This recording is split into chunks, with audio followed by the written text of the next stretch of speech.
Aló, muchísimas gracias. Quiero en primer lugar darle un cordial saludo a nuestros expositores. En primer lugar, al doctor Alfredo Beltrán Sierra, expresidente de la Corte Constitucional de Colombia. Comparte ese honor con Humberto Sierra Porto, quien también nos acompaña. Un saludo también cordial a los exfiscales, a los exmagistrados que están aquí presentes y de manera muy especial saludo a los invitados en el día de hoy del exterior, el magistrado Juárez Tabarés, un distinguido abogado, conocedor muchísimo del tema que estamos hoy día abordando, y también la doctora Silvina Romano, quien es miembro del Consejo de Administración, miembro del Consejo de Democracia y Justicia, que es una comisión que trabaja conjuntamente con el Grupo de Puebla para todos los temas que tengan que ver con legalidad y juridicidad en la región. Lamento muchísimo que Alberto Yepes, exmagistrado del Consejo de Estado, quien también estaba invitado a este panel, por razones de carácter personal le tocó excusarse. Me hubiera gustado compartir con él este panel y sus opiniones seguramente diferentes a las que van a ser aquí expresadas. Permítanme para empezar simplemente tratar de ubicar el tema que hoy nos convoca. El tema es el Estado de Derecho y el debido proceso. Estamos muy complacidos de que la Asociación de Abogados y este World Law Congress haya escogido Colombia como el escenario para su congreso debido a la conmemoración que estamos haciendo de los años de la Constitución de 1991. Una Constitución que, como muchas otras constituciones de América Latina, tuvo una característica común, y es que fue pródiga en su parte garantista. La consagración no solamente de derechos humanos de distintas generaciones, sino también de los procedimientos y sistemas para poder reclamar esos derechos, como el derecho de tutela en el caso de Colombia, pues prácticamente la convirtió en una constitución precursora de otras constituciones. Y dentro de esos derechos que están allí consagrados, existe uno o una serie de derechos que sumados configuran lo que podríamos llamar la política del debido proceso, que es el conjunto de garantías procesales a través de las cuales se le garantiza a los ciudadanos un juicio justo y seguro.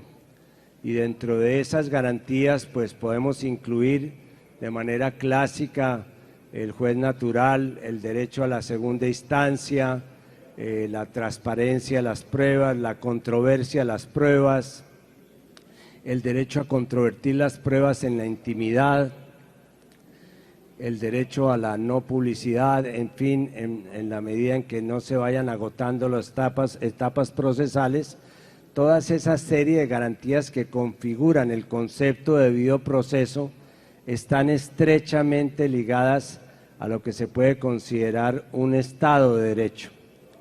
Y es precisamente esas garantías y ese debido al proceso los que están en este momento amenazados no solamente en Colombia, sino en toda América Latina.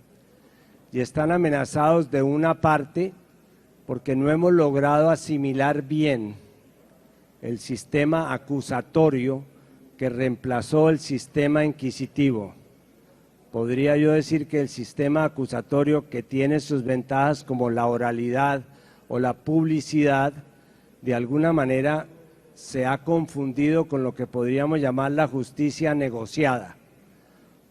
o para algunos la justicia neoliberal, que es la justicia de las delaciones, de los testigos falsos, la justicia de las negociaciones que de alguna manera a través del principio de oportunidad pueden invalidar la inocencia de la gente o el derecho que tengan de probar su inocencia. Este ha sido además un sistema que de alguna manera hemos importado de otros países y consideramos que en el caso de América Latina se está abusando de la justicia negociada para precipitar lo que ahora veremos como las guerras jurídicas o el lawfare. Esa justicia negociada de alguna manera ha sustituido los beneficios de la justicia inquisitiva, sin que yo esté colocando una diferencia entre blanco y negro, pero sí efectivamente la justicia inquisitiva funcionaba con figuras como la presunción de inocencia, la libre controversia de la prueba, en fin, tenía unas características que no encontramos en el nuevo sistema. Pues ese sistema un poco distorsionado ha conseguido que en América Latina se abra camino lo que se llama el lawfare, que no tiene una traducción literal.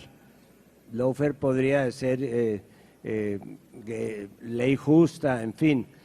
Fue un sistema que se fue de alguna manera desarrollando después de la guerra para diseñar sistemas complejos de intervención en los países cuando estaba ya descartada la posibilidad de intervenciones militares que de todas maneras se produjeron.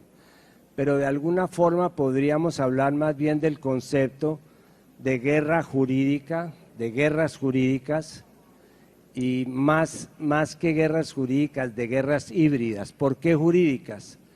Porque la característica esencial del lawfare o de la guerra jurídica, como la vamos a llamar para no incurrir en anglicismos, es que tiene un actor judicial, tiene una persona que actúa a nombre de la justicia y que utiliza la justicia para producir determinados resultados políticos. Y esto tiene una particular importancia en América Latina, donde vivimos una crisis de representación. En muchos países los partidos han dejado de representar a la gente, ya no son los intermediarios entre la gente y el Estado, y han comenzado a ser sustituidos por unos poderes fácticos, entre los cuales están los grandes grupos comunicacionales, los grandes grupos económicos que son dueños de los grupos comunicacionales, organizaciones no gubernamentales, agencias calificadoras de riesgo, que de alguna manera han comenzado a utilizar o a manipular mediáticamente actores judiciales como pueden ser fiscales o jueces. Repito, excepcionalmente, no estoy haciendo juicios de carácter general, pero sí en el lawfare existe una utilización judicial de la política, es lo que podríamos llamar la judicialización de la política, la instrumentalización de decisiones judiciales para producir efectos políticos, que a su turno produce un segundo inconveniente muy grave, que es la politización de la justicia, o sea, la justicia haciendo política, el gobierno de los jueces en términos generales. Si a esa circunstancia ustedes le agregan que se produce además, se buscan unos efectos para estigmatizar, para disminuir, para desmoralizar, para atacar de manera moral a los protagonistas activos que se pretende desconocer con las decisiones judiciales, que son las víctimas de la guerra jurídica, se dan cuenta de que no es simplemente un tema de una relación entre un sistema y una persona, o entre una manera y la persona, sino es esencialmente, se producen unos efectos de desestabilización política que pueden llegar desde la desaparición de la escena pública de la persona, su aislamiento, su extrañamiento del país, o inclusive puede llegar a producir golpes de Estado como el que se produjo precisamente en el caso de Luis Ignacio Lula da Silva.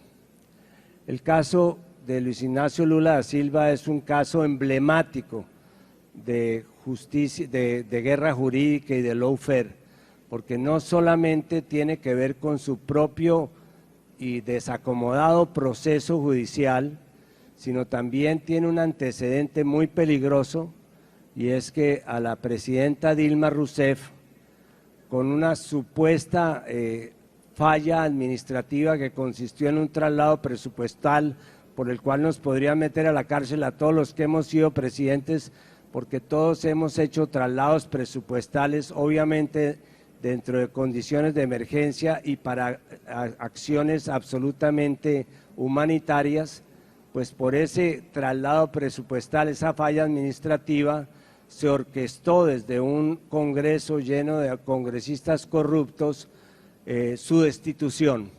Y esa destitución y la inestabilidad que generó, pues a esa le siguió el proceso contra Luis Ignacio Lula da Silva, el presidente Lula da Silva, que después de mucho tiempo acaba de ser exonerado por parte del Tribunal Supremo de Justicia de Brasil de todos los cargos que se imputaran, con una pequeña diferencia, es que lo hicieron tarde, porque lograron mantenerlo encarcelado para que no pudiera inscribir su nombre como candidato a la presidencia de la República, lo cual terminó prácticamente en un golpe, comillas, democrático, con el triunfo del presidente Bolsonaro.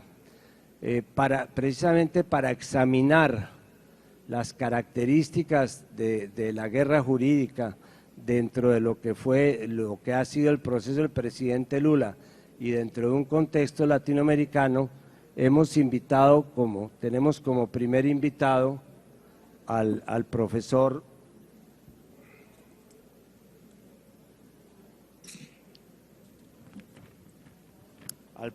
Juárez Tavares, abogado, doctor en Derecho Penal, profesor titular de la Universidad de Estado de Río de Janeiro, miembro de la Asociación Brasileña de Juristas por la Democracia de Brasil, ex procurador general de la República de Brasil, autor de grandes obras jurídicas como Teoría del Injusto Penal, el Derecho Penal de la Negligencia y el Bien Jurídico y Función en Derecho Penal. Quiero entonces, si tenemos conectado al ilustre magistrado, que en una exposición de 10 minutos, buenas, profesor, nos haga sus consideraciones sobre la guerra jurídica y si puede hacer alguna referencia explícita a lo que fue en el caso del presidente Lula da Silva.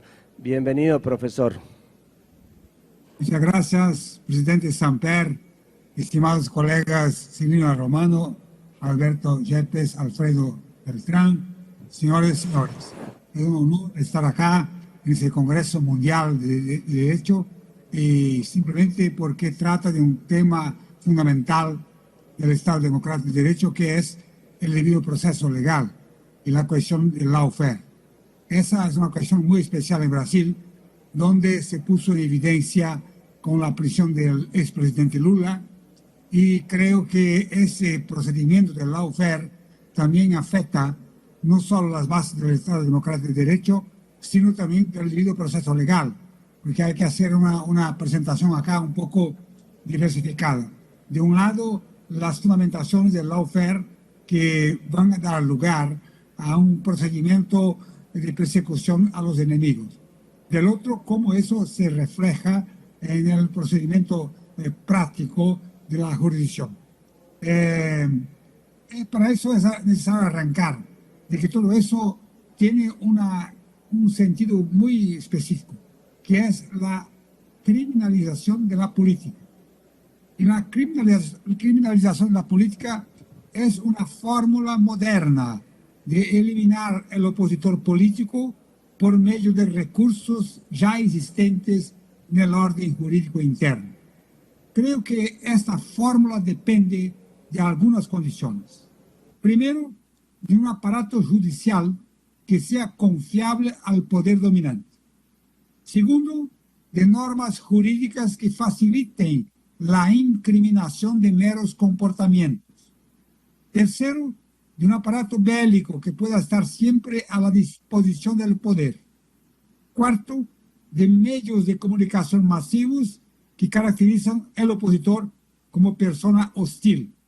Y, finalmente, de otros medios de expresión de sentimientos que pueden ser manipulados. El aparato judicial confiable está vinculado a una estructura que pueda delimitar de modo arbitrario sus integrantes. El ingreso al Poder Judicial, aunque por concurso público como ocurre en Brasil, no caracteriza al juez como persona comprometida con la defensa de derechos fundamentales y con la Constitución. El ingreso persigue puntos esquematizados, lo que induce a una reproducción de la jurisprudencia como acto de autoridad. Ese compromiso con los actos de autoridad torna execuible una sumisión de los intereses de turno.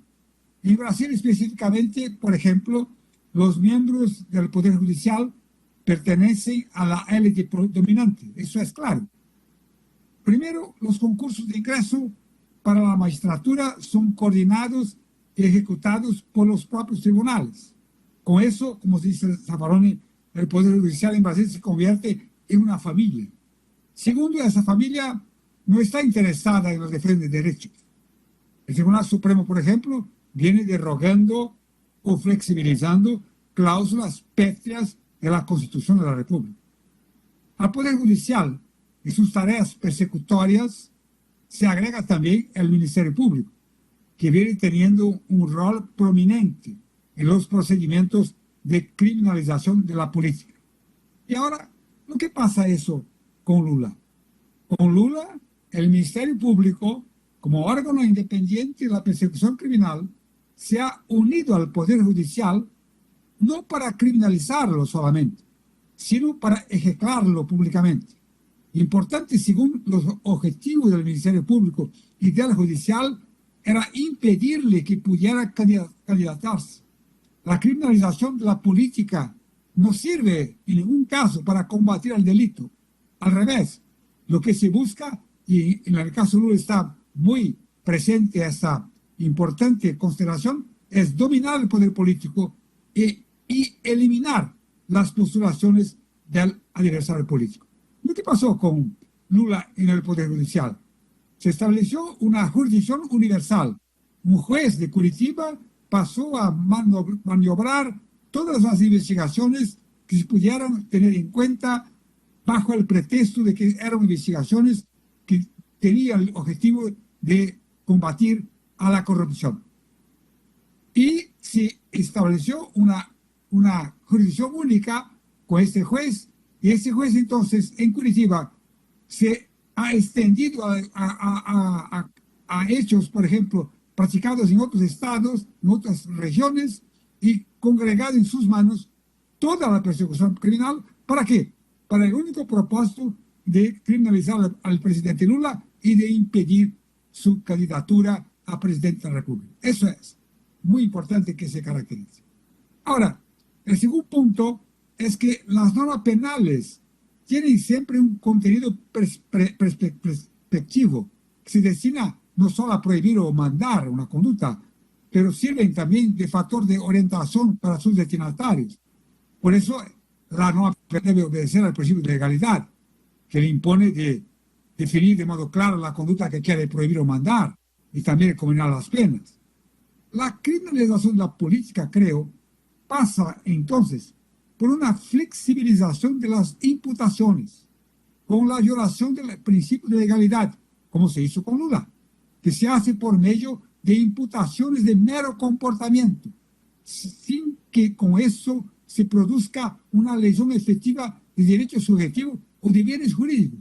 En el caso de Lula, por ejemplo, al final, en la sentencia de condena, el juez declara: la sentencia de condena no tiene nada que ver con lo que pasó en Petrobras o con los actos de corrupción. Entonces, es una sentencia de condena por su propia esencia de condena, nada más que eso. Como para esa forma de criminalización no hay un parámetro empírico que la puede delimitar, como ocurrió en el caso Lula, eso posibilita establecer que lo denomino de delito modelo, un delito modelo para justificar la acción persecutoria. Y hoy, es claro, el delito modelo, como era el delito de herejía en la Edad Media, es el delito de corrupción. ¿Y por qué es un delito modelo? Porque es un delito hoy, según la jurisprudencia del Tribunal Supremo, después de una persecución muy grande, ya empezando antes del gobierno Dilma, del gobierno Lula, para imputar, por ejemplo, al propio gobierno la corrupción del Congreso, se hizo una alteración de rumbos de la doctrina brasileña de que el delito de corrupción no necesitaba ningún acto de oficio que correspondiera al acto de corrupción. Entonces, la corrupción se establece por ella misma, sin cualquier otra lesión de bien jurídico, tampoco lesión de la administración.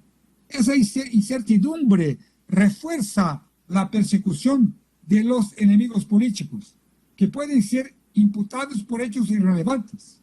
El delito modelo, además, como dice el presidente Samper, sirve para violar el honor del imputado. El honor del imputado está presente en ese procedimiento de imputación. Interesante, como dice Zaffaroni, y un trabajo muy interesante sobre el derecho penal nazi, dice Zaffaroni exactamente así: la reiterada idea del honor está presente en todos los autores nazis. Y también esto está presente en todas las imputaciones que se hacen en contra de la política brasileña. La norma jurídica basada en elementos abstractos, como esta que define un delito modelo, por sí sola no es capaz de sostener una criminalización masiva de la política. Para que el proyecto de dominio se vuelva robusto, es necesario que se presente también un poder militar, que puede ser incluso simbólico, porque no necesita tomar el poder. Brasil es un ejemplo bien nítido de esa amenaza simbólica.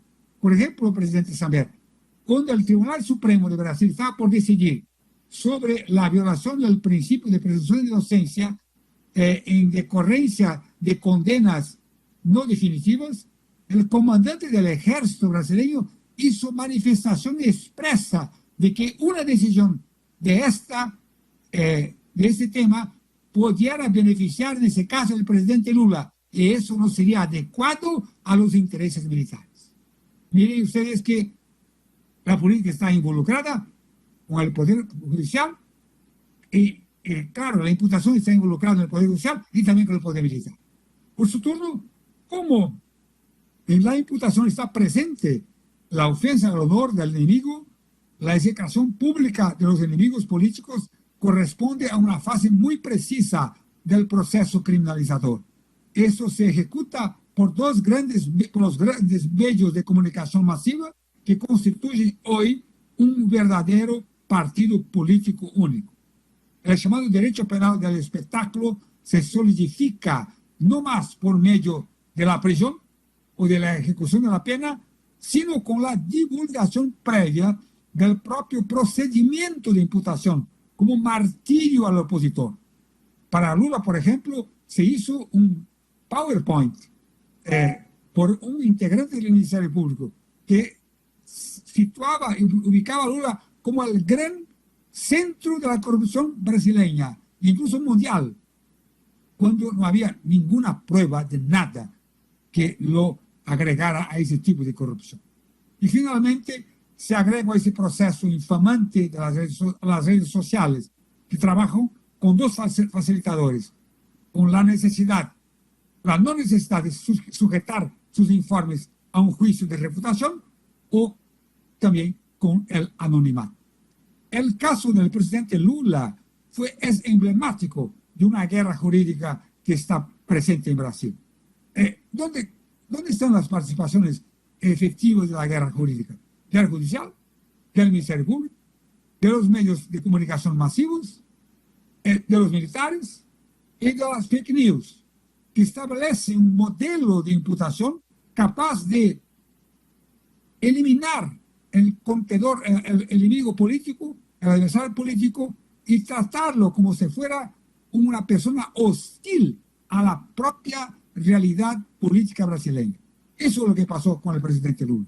Podríamos entonces decir más tarde cómo eso se establece en términos de violación del debido proceso legal y tal.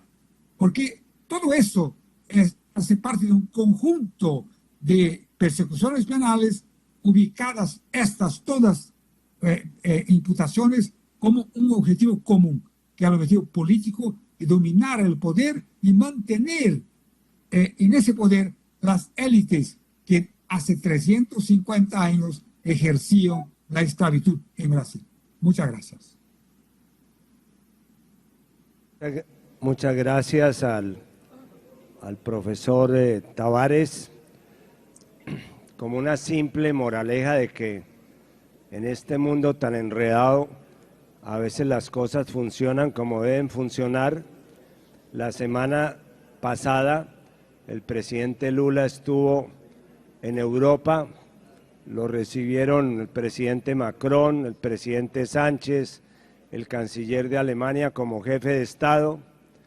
Las encuestas señalan que va punteando en la campaña electoral para el año entrante y, cosa curiosa, el fiscal que lo persiguió y los fiscales que le ayudaron a perseguirlo anunciaron también la semana pasada que van a ser candidatos, el uno candidato a la presidencia de la República con la ayuda de sus eficaces asistentes. Eso prueba que a veces los buenos sí pueden ganar. Y me suena conocido eso de los fiscales persiguiendo presidentes para después hacer política con los enemigos de los que persiguen. Me suena conocido en Colombia. Pero vamos a seguir adelante para que ustedes vayan sacando sus conclusiones. Vamos a darle la palabra. Tengo la buena noticia de que el magistrado Yepes finalmente se logró conectar. Vamos a escuchar a Alfredo Beltrán.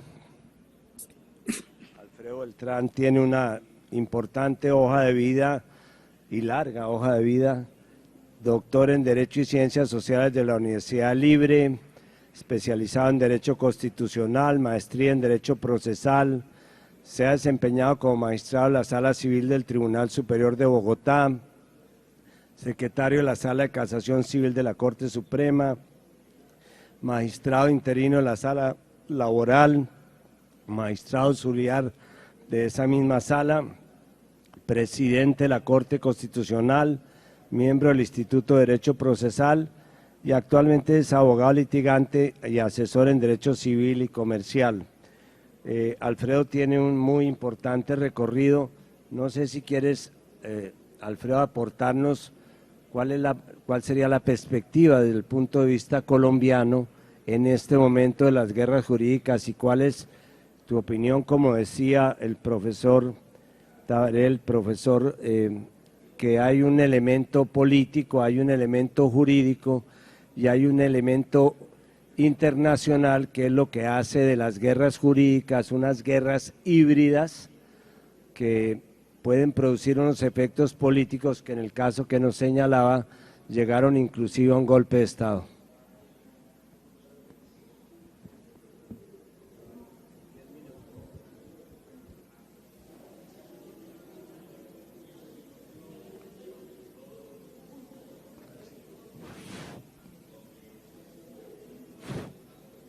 Aló.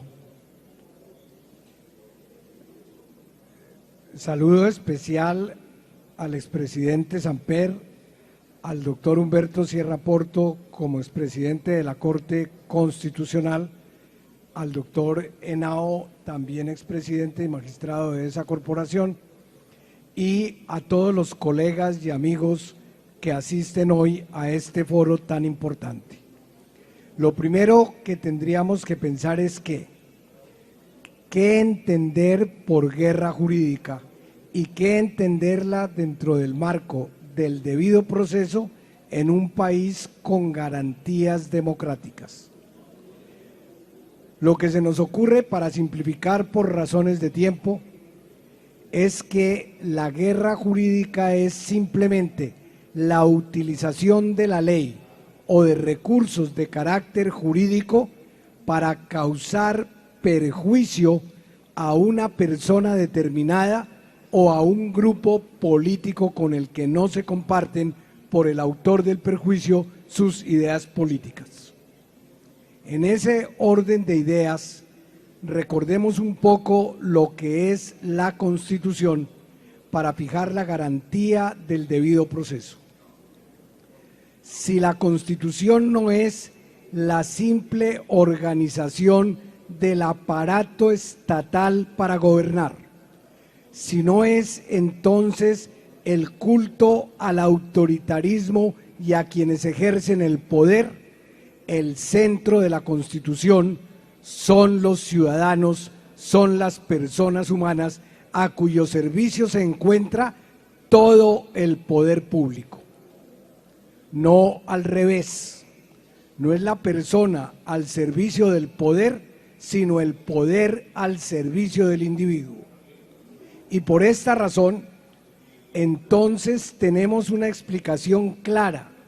En un Estado democrático debe necesariamente considerarse que cuando ese poder se va a utilizar para juzgar o para absolver, cuando se va a administrar justicia, la garantía tiene que ser plena para que, como se dijo desde la Revolución Francesa, a nadie se le pueda condenar sin cumplir con las reglas del debido proceso que exigen oírlo y vencerlo en el proceso.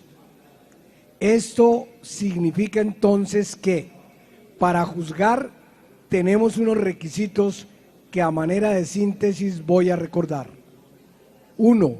El juez natural. Ya lo decía el presidente Samper, es una de las garantías indispensables. Eso hace que al individuo solamente se le pueda juzgar conforme a la ley y por el juez determinado, por la Constitución o por el legislador para juzgarlo en un asunto determinado. Fue lo que llevó en el caso colombiano a que ante el abuso del estado de sitio, en virtud del cual se ordenaba juzgar a aquellos de quienes se tuviera indicios siquiera de que iban a ser perturbadores del orden público o a quienes participaban en actos de perturbación del orden público, se ordenara por el presidente de la República en decretos de estado de sitio, algo que parece monstruoso, que los juzgaran en tribunales sumarios verbales de guerra los enemigos que eran precisamente los integrantes de esos tribunales militares, de esas auditorías de guerra. Hasta que un buen día, un magistrado, el doctor Luis Carlos Pérez, distinguido profesor de Derecho Penal, que llegó a ser magistrado de la Corte Suprema de Justicia, pusiera en tela de juicio la constitucionalidad de esos decretos y lograra que la Corte cambiara su doctrina para aceptar entonces que así como a los militares, por actos del servicio o con ocasión del servicio, los juzga la justicia penal militar, a los civiles, aún alzados en armas, los juzgan por el delito de rebelión o por el delito de sedición o por la conspiración, por ejemplo. Los jueces civiles, que son miembros de la justicia especializada en el derecho penal. Para eso hay procedimiento penal y jueces competentes. Fue la tesis de Luis Carlos Pérez. Y entonces quedó claro que los civiles tenemos un juez ordinario o común, que son los de la justicia ordinaria, y los militares tienen su juez ordinario o común para esos actos cometidos con ocasión del servicio o en servicio activo, que son los de la justicia penal militar.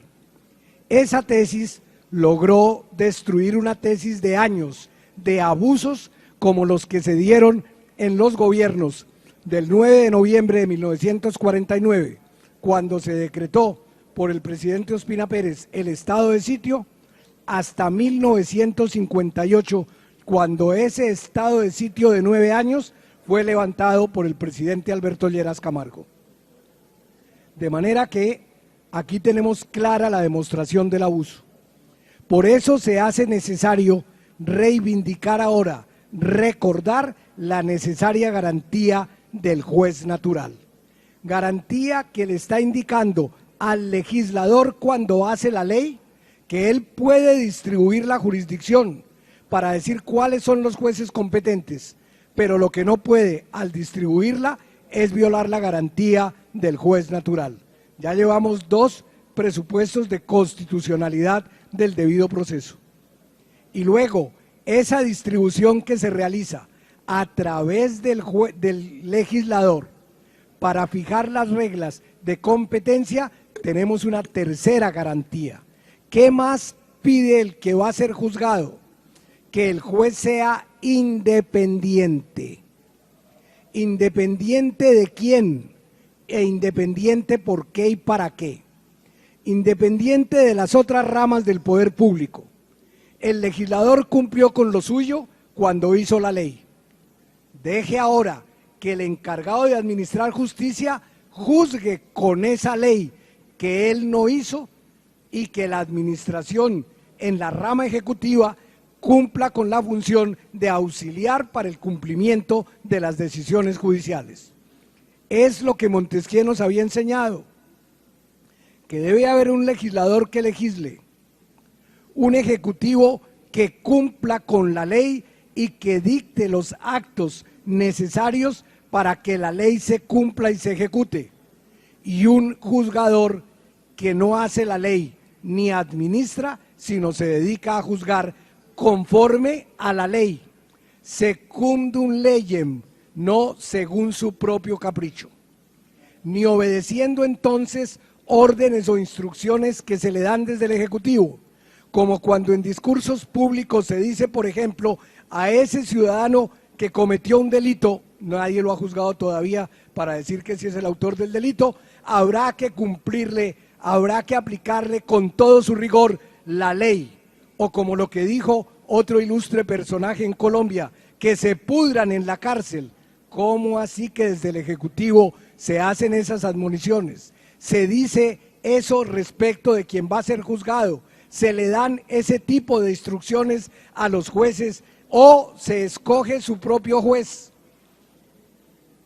como cuando, por ejemplo, se intenta invalidar lo actuado ante la Corte Suprema de Justicia en un juicio previsto por la Constitución con un procedimiento determinado, con la simple renuncia a la calidad de senador o de representante a la Cámara para reclamar luego que hay invalidez y nulidad retroactiva para que el proceso vuelva a empezar desde cero y seguramente culmine en la impunidad.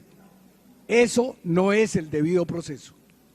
El debido proceso implica entonces que el juez cumpla estrictamente con la ley y desde luego con la Constitución, y que a la Constitución y a la ley se sometan todos los habitantes del territorio nacional, sean nacionales o extranjeros, y se sometan también en todo el territorio para que nadie intente administrar justicia arrogándosela por sí mismo, no importa si es de izquierda o de derecha, ni el presidente de la República intente, por ejemplo, malhadadamente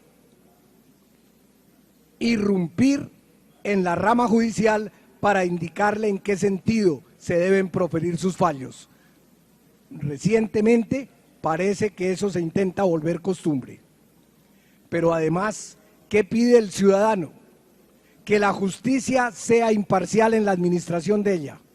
Es decir, que el juez se coloque, como dijo un jurista italiano, Carneluti, supra partes, por encima de las partes, y hay equidistancia igual de quienes son parte, porque el juez no es parte, ni principal, ni secundaria, ni accidental en el proceso, es el juez.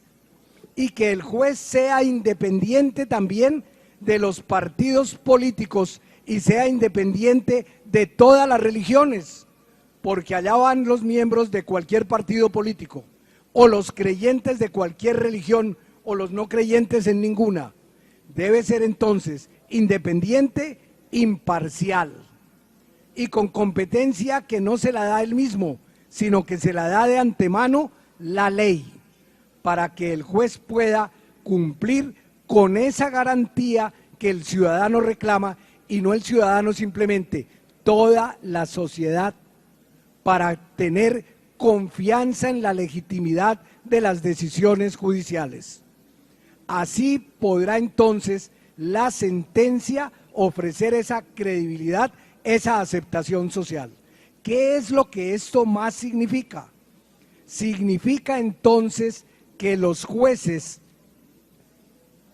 en ejercicio de su función, cumplen una función pública, no como lo quería un ilustre exministro de Justicia en el gobierno primero de los 8 años y en el primer bienio del mismo, que los jueces al administrar justicia cumplieran simplemente un servicio público. Un servicio público lo pueden cumplir también los particulares cuando satisfacen de manera permanente, regular y continua una necesidad pública. El transporte, por ejemplo, que lo pueden prestar particulares o lo puede prestar también el Estado. Pero se quería reducir a simple servicio público para quitarle el carácter de función pública, como la define la Constitución. Función pública que implica que los actos del juez, los actos de las partes, todo el proceso debe ser de conocimiento público, porque están ejerciendo poder público que emana de la soberanía popular. Así como los actos del Congreso son públicos, como los actos del Ejecutivo pueden ser públicos, como podemos acceder a ellos a través del derecho de petición en interés general o en interés particular, los jueces tienen que tener la humildad suficiente para que los actos sean sometidos al escrutinio público y sean conocidos oportunamente por las partes. O si no, las partes, ¿cómo podrían impugnar los actos judiciales cuando los consideren violatorios de la ley? No se puede impugnar lo que no se conoce. Por eso es necesario cumplir también con el principio de la publicidad de esos actos que realizan los jueces. Y de allí se desprenden entonces ese plexo de garantías que luego se hacen efectivos a través de una rama del poder público, la rama judicial del Estado, y de los que la propia Constitución autorice para ejercer la jurisdicción. Caso de algunos organismos administrativos, Superintendencia de Sociedades o de Industria y Comercio, por ejemplo, cuando se inviste a algunos de sus funcionarios de jurisdicción, porque la ley lo puede hacer en virtud de lo que dispone hoy el artículo 116 de la Constitución. De manera que eso nos lleva a pensar que hay también que someterse a los rigores de la ley, con una ley que nos garantice la igualdad ante la ley y la igualdad ante los jueces, salvo que la propia Constitución establezca algunos fueros especiales, o que en virtud de lo dispuesto por la ley haya para algunos inmunidad de jurisdicción. Me explico en este sentido. Ya no es solamente el miembro del Congreso que tiene fuero, altos funcionarios del Estado que lo tienen, y entonces se utiliza la guerra jurídica para provocar de alguna manera inhabilidades que no existen, para impedir el ejercicio de la oposición, por ejemplo, como cuando Verbi Gracia se acusó sin pruebas a una senadora de la República, la senadora Piedad Córdoba, por el Procurador General de la Nación, de ser perteneciente a grupos armados de guerrilla, y se comprobó después por la Corte Suprema de Justicia, que no existían pruebas para ello, y por el Consejo de Estado se le absolvió totalmente y se declaró la nulidad del acto administrativo de un procurador que por razones políticas había perseguido a una persona de la oposición. O cuando se quiso en forma torva y grosera provocar la suspensión en el ejercicio de las funciones del presidente de la República, que lo era el doctor Ernesto Samper, atribuyéndole unos actos en la financiación de la campaña que luego la Cámara de Representantes, porque él pidió que la Cámara de Representantes lo investigara, e incluso se dictaron normas para que fuera la plenaria de la Cámara la que se pronunciara en forma acelerada y en forma pública durante todo el debate, cuando quien lo denunciaba hacía uso de unos cassettes que había suministrado el opositor político que había sido candidato de otra parcialidad política en esa campaña presidencial. Se quería provocar que si se admitía la acusación por la Cámara de Representantes, el acusado quedara suspenso en el empleo. De eso se trataba, de rescatar entonces una segunda oportunidad y de restar legitimidad a una elección porque se había perdido. Son casos recientes. Pero además, observemos, no se trata solamente de estos casos. Colombia ha tenido otros.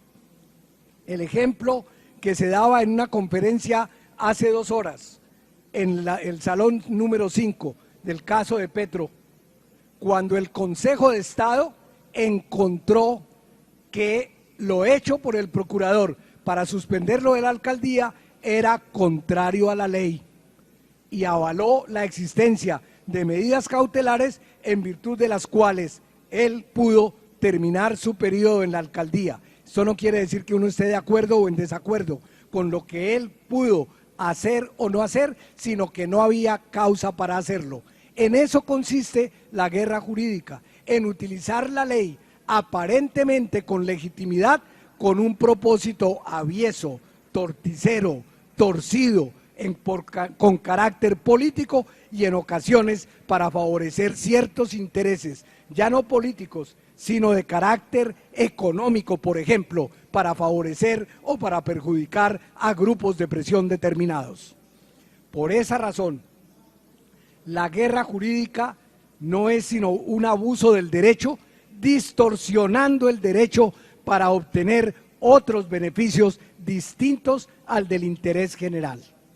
Por esta razón, si es cierto que en las democracias algunos puedan acudir a ello, eso no recibe legitimación de ninguna especie, ni tiene por qué aceptarse como algo admitido por el derecho. Es algo que debe reprochar el derecho, algo contra lo cual hemos venido luchando los que creemos realmente en la democracia, y por esta razón, debido proceso conforme a la ley, no utilización del proceso como arma de carácter de guerra para destruir adversarios o para obtener beneficios políticos en una democracia. Estamos frente a los valores democráticos del individuo, del debido proceso, de la organización del Estado, de la democracia misma, para que todos podamos confiar en ella. Por ahora y por razones de tiempo, porque ya me hicieron una cordial señal para que corte aquí la exposición, entonces lo dejamos ahí.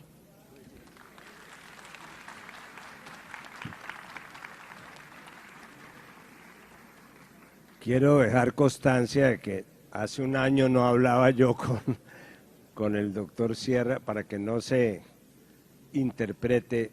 El caso mío no lo quise traer precisamente por un cierto pudor de moderador.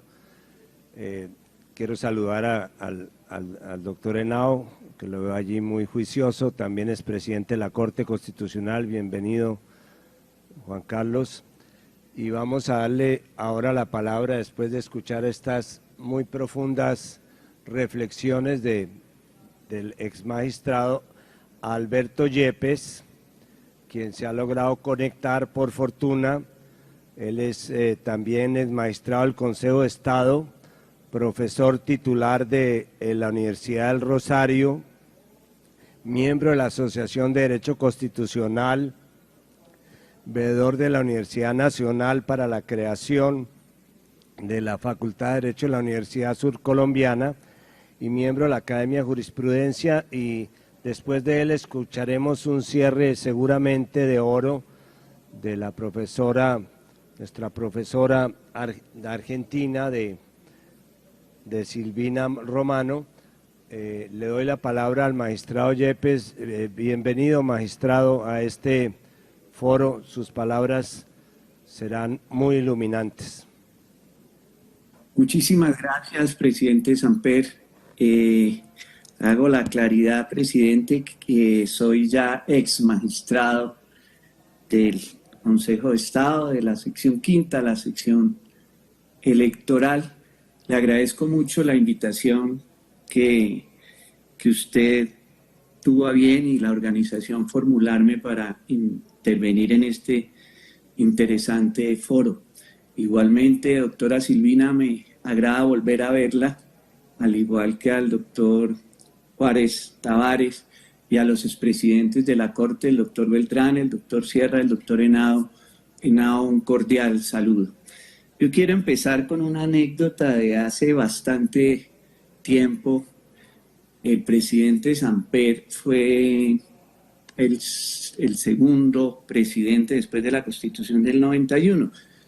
Y la Corte Constitucional le declaró inconstitucional algunos decretos extraordinarios de emergencia económica que hasta ahora nunca se habían estudiado por la Corte Suprema de Justicia de fondo, sino solamente de forma. Allí la Corte empezó a estudiar estos decretos con relación a los motivos por los cuales se declaraban.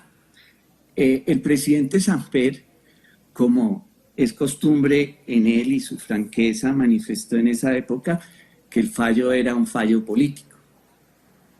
Evidentemente por lo novedoso del tema, y en algún cóctel, alguno de los magistrados que participaron en esta decisión decía: yo no entiendo al presidente Samper porque la Constitución es la Constitución política.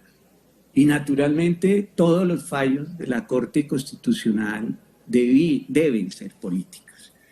Y quiero señalar esto porque es que realmente debe existir una relación inescindible entre el poder político, la democracia y el derecho. El problema es de quiénes ejercen ese poder político, quiénes administran justicia y cómo este hecho de administrar justicia como un instrumento para la racionalización de ese control político, pues debe funcionar. Y en esa medida corresponde al derecho como disciplina social reflexionar y sentar las bases teóricas, además, y prácticas que permitan encauzar las fuerzas políticas, sociales y económicas dentro de esa organización jurídica y democrática. Eso es otra visión, digamos, no desde el debido proceso del derecho sancionatorio, del derecho penal, sino de lo que corresponde a la misma Declaración Universal de los Derechos del Hombre, que determinaban que toda sociedad en la cual no esté establecida la garantía de los derechos, ni determinada la separación de poderes y el control a esos poderes, pues no hay democracia si no hay control. Lo que sucede es que el control tiene que ser bien ejercido. Por ahora, por ejemplo, puedo dar un ejemplo de cómo en abstracto y no en particular o concreto en procesos penales, sancionatorios, etcétera, etcétera. En Colombia, con ponencia del doctor Sierra allí presente, pues se evitó una tercera reelección en regímenes presidencialistas que son los que agravan un poco esa guerra jurídica de la cual ahora hablaba el doctor Alfredo. ¿Por qué? Porque en los regímenes presidenciales, como son todos los de América, incluido Norteamérica con Trump, pues se han transformado en regímenes presidencialistas, en donde no solo cooptan la rama legislativa del poder, sino que adicionalmente tratan de cooptar los órganos de control en su ejercicio administrativo cotidiano. En Colombia, la Procuraduría, la Contraloría, la Fiscalía, la Defensoría del Pueblo, pero adicionalmente tratan de cooptar las Cortes. Entonces, ese régimen presidencialista lo que yo considero es un caldo de cultivo para propiciar esas guerras jurídicas que no tendrían por qué suceder si realmente existen, como en Colombia existió en su momento la declaratoria inconstitucional de la convocatoria de un referendo para establecer reelecciones casi que indefinidas cada vez que se quería reelegir, que fue una costumbre en América.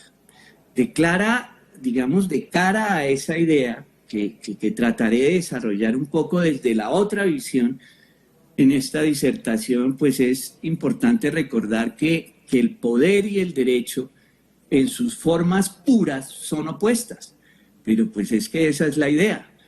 El primero representa una potencia totalmente arbitraria, mientras el derecho representa es un sistema social en el que deben existir uno de esos controles. El rasgo característico del constitucionalismo moderno ha sido la limitación precisamente de esos gobiernos por el derecho. Si la Constitución precede al gobierno y el gobierno es la criatura de esa Constitución, pues la consecuencia lógica será que el acto constituyente del pueblo pues confiere al gobierno una serie de poderes, pero unos poderes tasados, esto es limitados, y por ende todo gobierno constitucional es un gobierno limitado y controlado por determinadas autoridades. Yo en esta disertación me limitaré a hablar de los límites o controles de las cortes, tribunales constitucionales y en efecto de las salas electorales. En Colombia, una sala electoral entronizada dentro de el Consejo de Estado, mal entronizada en el Consejo de Estado, porque es una sala totalmente constitucional, o debe ser una sala totalmente constitucional. Tiene que ver más con el ejercicio de la democracia y de la representación, diría yo, más allá que de los derechos fundamentales, doctora Alfredo.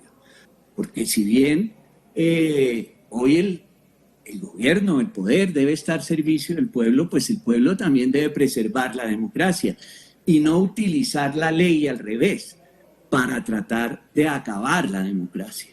Y sin democracia, pues no hay derechos.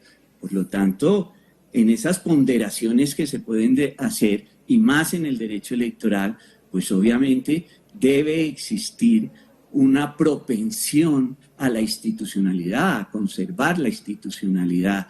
Esa es la función esencial en de la Corte Constitucional y de la sección tercera frente a las instituciones democráticas. Y no hablo de los derechos a través de la tutela, etcétera, etcétera, sino que hablo de esas inhabilidades, de esas leyes electorales, de esa posibilidad de que tienen los jueces de intervenir y frustrar aspiraciones políticas de determinadas personas. Por eso, y digamos que con esas premisas, lo que vale la pena preguntarse es, hoy, con relación al control, digamos, judicial de ese poder gubernamental, llamemos así, ¿cuál es el papel de la Corte Constitucional? ¿Cuál es el papel de las salas electorales, de las cortes electorales en defensa de la democracia y particularmente en desarrollo de esa gobernabilidad democrática? Hoy en Colombia, dado todos estos fenómenos que se han sucedido en América, etcétera, etcétera, créanme que más allá de si estuviese en el Consejo de Estado eligiendo candidatos para la Corte, más allá de saber si ellos están de acuerdo con el aborto o están de acuerdo con la eutanasia o con estos derechos fundamentales y un poco, digámoslo así, filosóficos de Kant, de no sí, libertarios o no libertarios, de qué concepción se tiene frente a ellos. Yo lo que le preguntaría a esos candidatos es qué tanto están dispuestos a defender la institucionalidad en un momento determinado en Colombia, en un país en donde esa institucionalidad se vea atacada. Y en un primer, digamos, estadio del pensamiento jurídico, político, pues naturalmente lo que estoy diciendo es que se preserve esas divisiones de poder y que, pues naturalmente, el juez en esos escenarios no sea simplemente la boca de la ley, la boca de la Constitución, sino que también tenga en cuenta cuáles son esos principios, cuáles son esos valores constitucionales, democráticos, representativos que tiene que proteger. En Colombia basta leer la sentencia Hitos 406, muy famosa de la Corte Constitucional, enseñada en todas las facultades de Derecho del país, en la cual, bajo el amparo naturalmente de lo que se denomina el Estado Social de Derecho, pues allí hay un portador de la visión institucional del interés general, de modo que al poner en relación la Constitución, sus principios, sus normas, con la ley, con los hechos, el juez tiene que hacer uso de una discrecionalidad interpretativa que necesariamente consulte la realidad, que delimite el sentido político de esos textos, de esos textos constitucionales y sin lugar a dudas y sin ambajes que hoy en Colombia tanto la legislación, más cuando tenemos cortes constitucionales y un sistema electoral en Colombia que no funciona, que es un caldo de cultivo precisamente para todo lo contrario, para la desinstitucionalización. Ustedes tienen, concluyó la idea anterior, que no solo la ley, sino que el juez tiene que crear el derecho, tiene que crear esas reglas para preservar esas instituciones. En Colombia existe un código electoral de antes de la Constitución de 1991, con una filosofía totalmente diferente, anacrónico, frente al cual todavía aún pues no ha habido algunas reformas, y existe una constitución política con otros preceptos, con otros sistemas. Existen reformas políticas del año 2003, 2009, una reforma a los partidos políticos que hoy ya se atomizó, se pulverizó. Esa reforma ya no existe, y no existe porque haya un acto legislativo que lo haya hecho así, sino que porque no existe una seguridad jurídica, entonces es al Consejo Nacional Electoral a quien le toca interpretar las inhabilidades. Al Consejo de Estado posteriormente también le toca examinar si lo que hizo el Consejo Nacional Electoral está bien, para no hablar de las tutelas que posteriormente los jueces emiten y que tanto el Consejo Nacional Electoral y el Consejo de Estado pueden mirar para que luego la Corte Constitucional defina si una persona podía o no podía entrar al juego democrático. Y hay muchísimos ejemplos de eso. Allí, ¿qué es lo que se trata de hacer o ha venido tratando de hacer la Corte Constitucional y la Sala Electoral? Nada menos que fijar las reglas. Y yo diría que aún en muchas ocasiones sustituyendo, si se quiere, al legislador. Pero porque no hay una organización ni hay la voluntad del legislativo para hacerlo.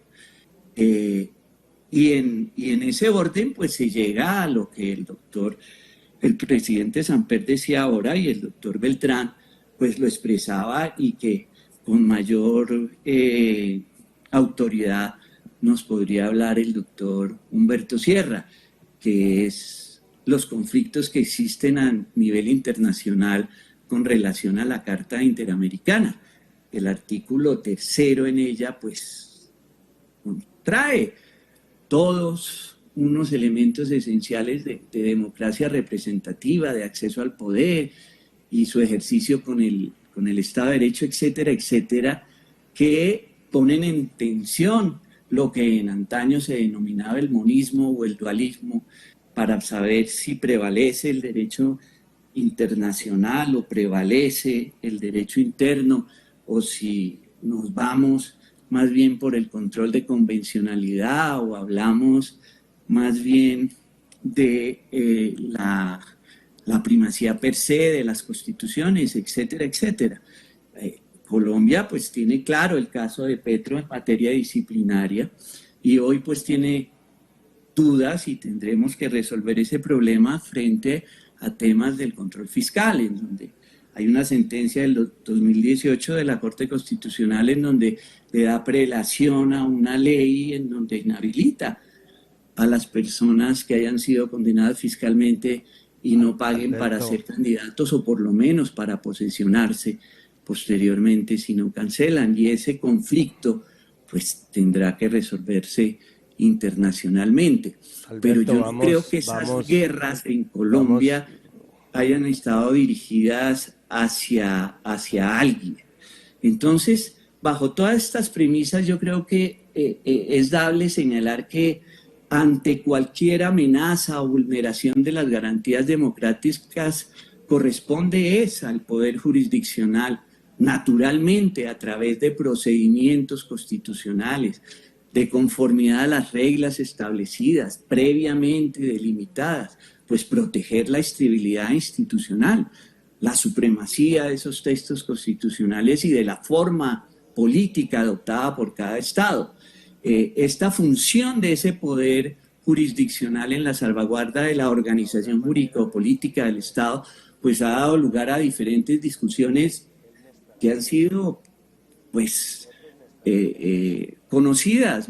Basta referirme, por ejemplo, o traer a colación la discusión Kelsen-Smith, cuando Kelsen manifestaba que era el Tribunal Constitucional quien tenía este control.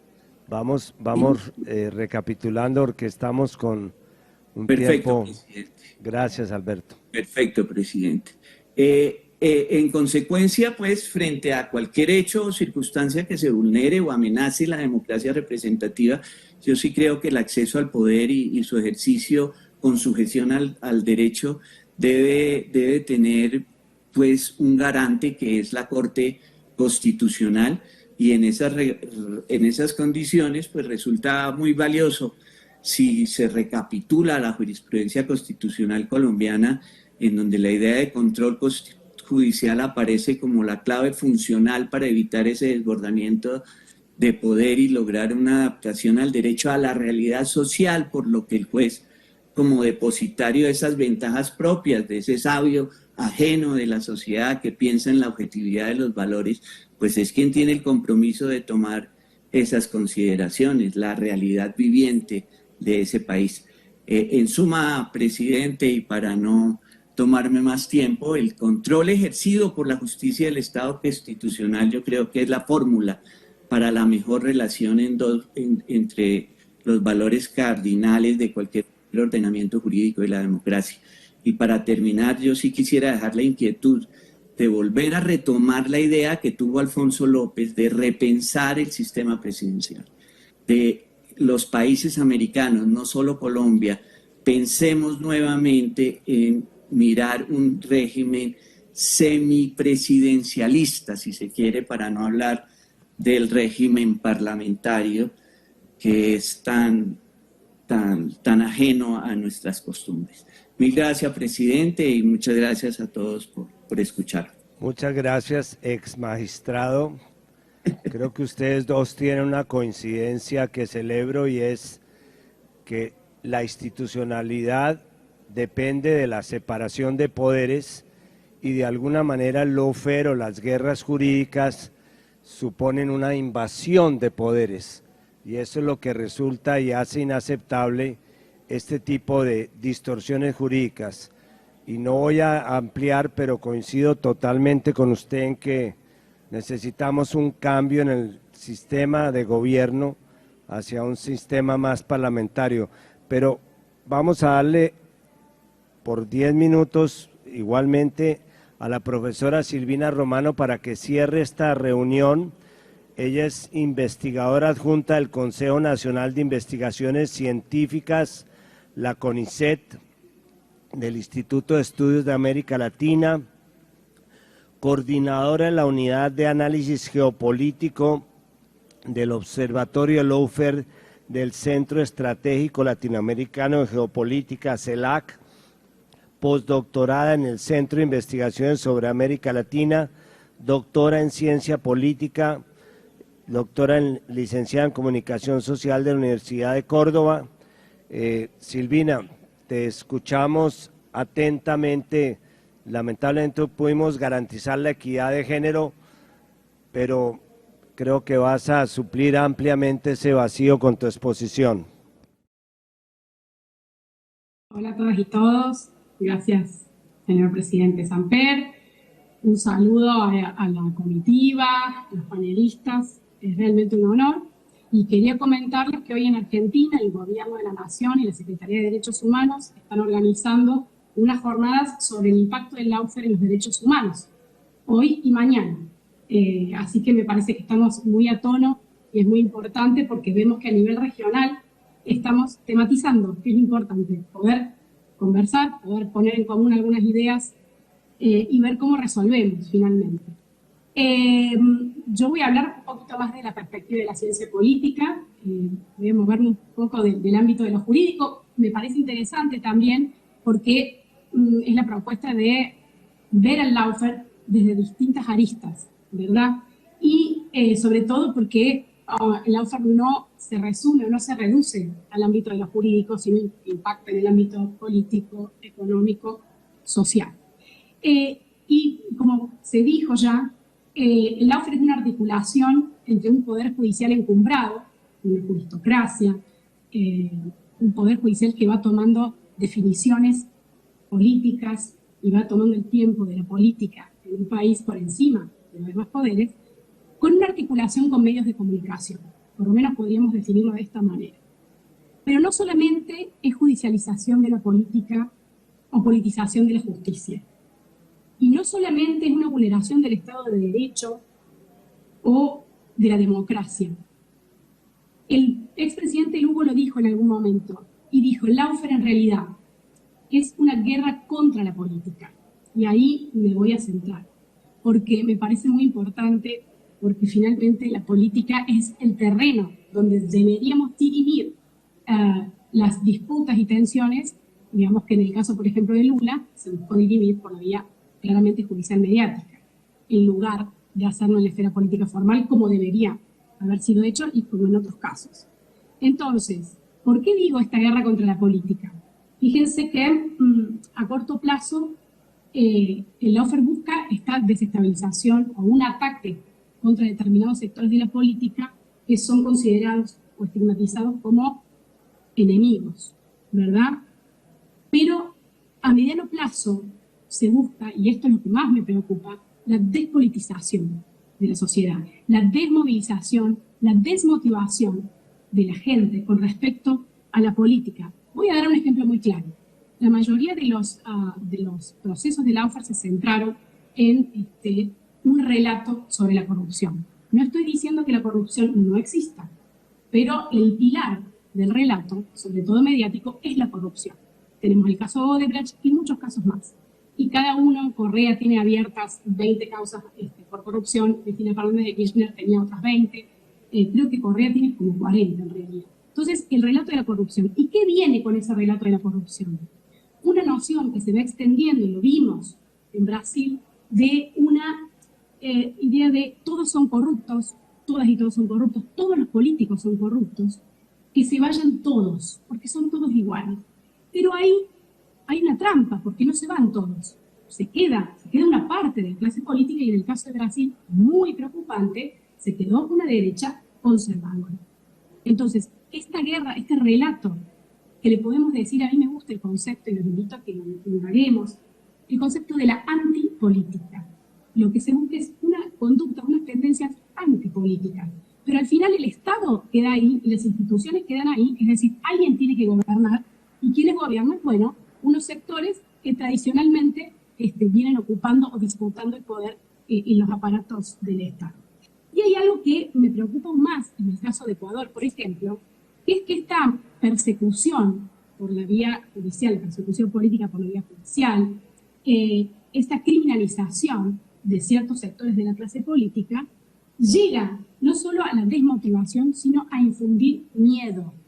Y en el caso de Ecuador podemos hablar de loud fear, es generar miedo, que la gente, los que están en la militancia, los que ya fueron funcionarios o están en funciones, tengan miedo de participar en espacios políticos por temor a ser perseguidos. Y esto lo digo porque estuve en Ecuador hace 2 años, eso persiste lamentablemente, y entonces, ¿de qué Estado de Derecho se puede hablar? ¿De qué democracia en un contexto en que la gente, las compañeras, compañeros, tienen miedo de militancia, de ejercer una función pública? Porque no hay ningún tipo de resguardo, porque como estuvieron hablando recién, hay una sistemática obviación o alteración del debido proceso. Ya no hay una confusión con respecto a cuál es el debido proceso en las causas judiciales en cuestiones tan simples como la presunción de inocencia. Entonces, este relato de la corrupción, esta antipolítica que hace, elimina al otro político, lo elimina del juego de la esfera política formal, es decir, no lo deja competir en la esfera política formal, lo anula. Y entonces ahí, ¿a dónde, digamos, qué queda si no hay un juego dentro de la esfera política formal? Queda la fuerza, queda el miedo. Y eso me parece que hay que tomar nota porque estamos llevando las democracias a un extremo en el que no solo se le ha quitado la sustancia con el neoliberalismo, ¿qué es la sustancia? La inclusión económica y política, la justicia social, eso es la sustancia de la democracia. No solo se le quita la sustancia, sino que se le quita directamente la forma. Se le quita la forma al eliminar al otro político por una aparente vía legal.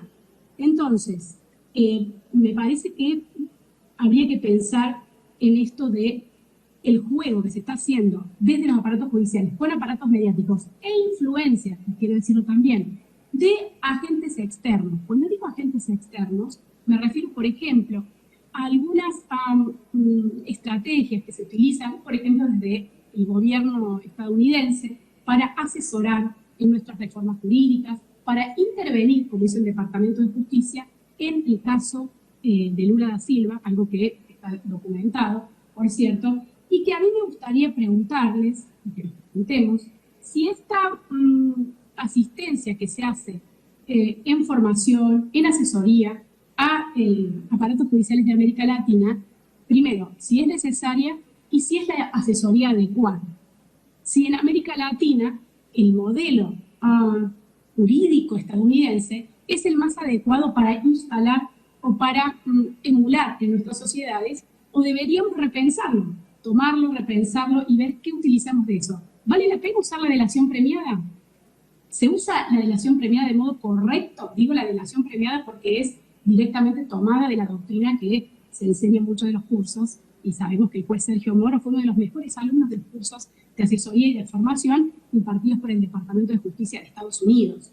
Entonces, dejo esas preguntas.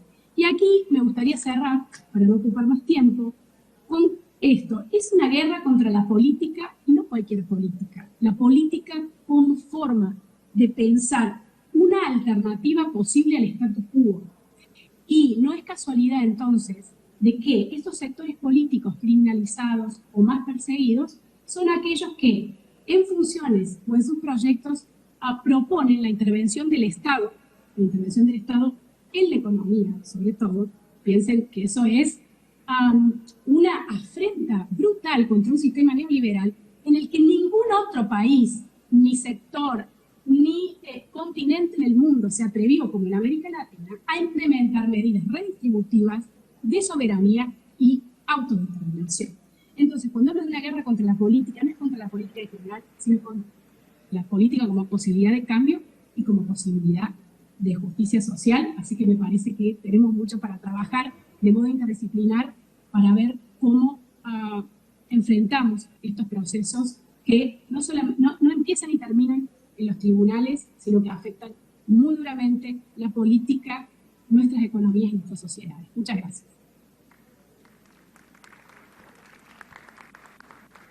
Muchas gracias, Silvina, muy estimulantes. En síntesis, y con la venia de los organizadores del Congreso que aquí nos acompañan, yo les agradezco que hayan querido incluir este tema dentro de las deliberaciones, porque es muy importante para la preservación de la institucionalidad, no solamente en Colombia, sino en general de América Latina.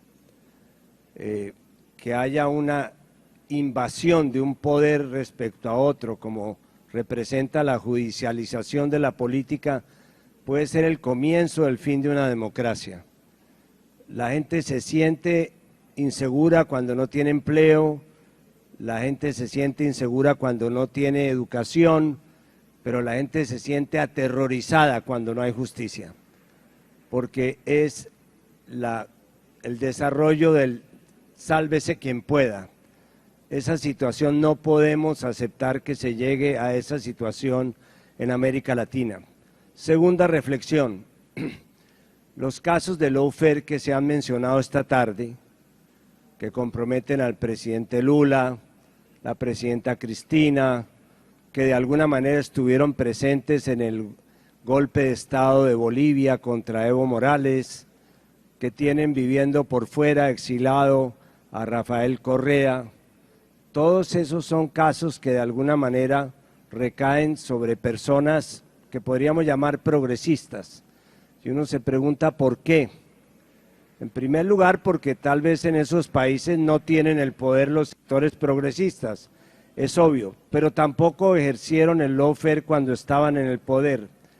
Es esta amalgama de intereses políticos y económicos que tenemos que rechazar y que tenemos que superar entre poder económico y poder comunicacional, lo que lleva a que el segundo ingrediente del lawfare no sea solamente el judicial, como aquí lo explicaba muy bien Alfredo Beltrán, sino es el elemento mediático. Aquí están dándole tratamiento a estos casos como los juicios albaneses, en que juzgaban a la gente en los estadios. La diferencia es que aquí los estadios son algunos medios de comunicación que a través del sistema de filtraciones, a través de la anticipación de decisiones judiciales o de noticias falsas, van prácticamente derruyendo el estatus moral de las personas que están interesadas en acabar, sin que haya después ninguna posibilidad de resarcimiento, porque los casos de corrupción salen publicados en las primeras páginas, en los primeros titulares de los medios de comunicación, pero las absoluciones salen en pequeños avisos que son menos grandes que los avisos mortuorios. De tal manera que eso lo que está indicando es que aquí lo que hay es una justicia mediática que produce el daño que quiere producir, que es la destrucción moral de las personas que son sometidas a la guerra jurídica. Y finalmente, dentro de esto, yo diría que lo único más grave que la corrupción es la utilización política de la corrupción. Esta utilización que se hace en los casos de corrupción a través de un sistema de justicia que es un sistema de justicia negociada, con delaciones, con testigos que van y vienen y vuelven a la cárcel porque son testigos profesionales. Todo ese sistema, ese montaje que va en contra de los principios del debido proceso, pues produce un serio daño institucional. En Colombia, como aquí mencionaba Alfredo Beltrán, no estamos exentos ni vacunados contra las guerras jurídicas. Hay inclusive episodios y evidencias recientes que nos preocupan. El artículo 23, creo que es el de la Convención de Derechos Humanos, la Convención de la Carta de Derechos Humanos Interamericana, dice que los funcionarios administrativos no pueden tomar decisiones que comprometan la libertad de personas elegidas popularmente. Y no voy a dar nombres, creo que bastante lo sabemos. A pesar de eso, no solamente se siguen tomando decisiones que comprometen la libertad de personas elegidas popularmente, sino que desatendiendo una recomendación de la Comisión Interamericana de Derechos Humanos que proponía que hubiera una ley en la cual claramente se dijera que la única posibilidad de que un funcionario colombiano sea privado de su libertad tiene que ser una orden de un juez de la República, no puede ser una decisión administrativa. Eso es de la esencia de la separación de poderes y es la vacuna contra la posibilidad de que haya guerras jurídicas. Y yo iría un poco más allá, como existe en Ecuador, como existe en Perú y en algunos otros países. Debería existir una fórmula de inmunidad electoral. Una persona que esté tramitando su campaña, que esté haciendo uso efectivo de su derecho a ser elegido, tampoco puede ser molestado en su libertad por una autoridad administrativa. Así se trate de la Contraloría, de la Fiscalía o de la Procuraduría. No pueden interferir con decisiones administrativas el derecho de una persona a tramitar su derecho a ser elegido en una campaña, porque eso es absolutamente depredatorio de la democracia. Podríamos, inclusive a través de un convenio, que se haga esta práctica, y tampoco el gobierno puede hacerlo. Y con esto ya voy terminando. A mí me produce una cierta urticaria ver a los funcionarios públicos hoy respondiéndole a los candidatos como si ellos estuvieran en el terreno de la campaña. Eso era absolutamente impensable en Colombia hace unos años, que desde el gobierno se controvirtiera las tesis o las opiniones o las críticas de los de quienes están en campaña, como si esto se tratara de un mercado público de opiniones, o como si el gobierno tuviera el derecho de entrar a controvertir sin tener candidatos, por lo menos para que lo hagan, las opiniones que están expresando las campañas.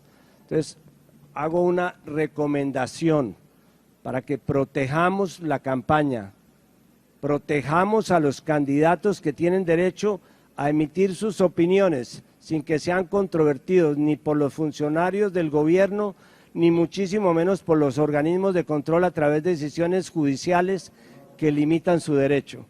Creo que esto podría ser, lo formulo como una advertencia constructiva para que la campaña no se ensucie más de lo que ya está sucia con la eliminación de la ley de garantías. Lo hago como demócrata y como expresidente, y lo hago en este foro, que no es un foro político, sino es un foro académico. Muchísimas gracias a los panelistas por sus opiniones, por sus consideraciones, a ustedes por su paciencia, a los organizadores por abrirnos este huequito en medio del derecho comercial, del derecho ambiental, de todos los derechos que hoy día pertenecen a la nueva normatividad global y contemporánea. Muchísimas gracias.